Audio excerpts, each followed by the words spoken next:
Thanks for the comment. I love it. I'm really sorry to hear that you're struggling a bit.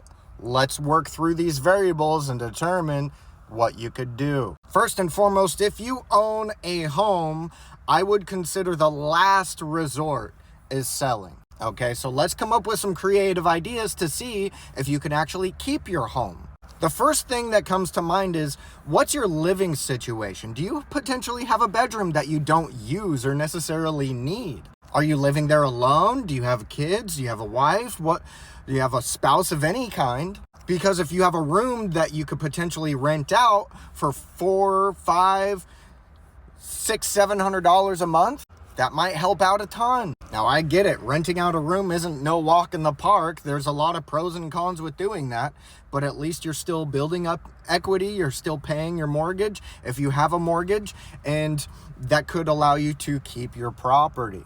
Another potential possibility is changing jobs or getting a raise at your job. If that is not possible, then we can talk about selling. If neither of those two options are possible, maybe we can sell. But here's the reality.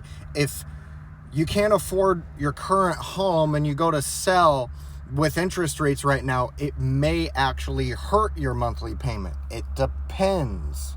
In order to understand and provide as much value as possible, I would need to know what your payment is, what your interest rate is, how much equity you have, what your property is worth right now, and whether or not listing it with an agent is going to yield you more money than a cash offer from an investor. There's even more variables within those different aspects in how you sell. For example, is it show ready? What's the condition of the property? What's the timeline of the property? Okay. As a cash offer from an investor, usually the buyer will cover the closing cost, and usually their offer is close to what you're netting, unless you have any judgments, back taxes, liens, or anything like that need taken care of before closing. When you're listing with a real estate agent, you usually have to pay the agent's commissions plus closing costs.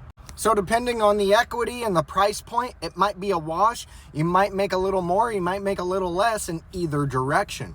It would take a conversation to determine the best scenario for you. Thanks for the comment. I love it.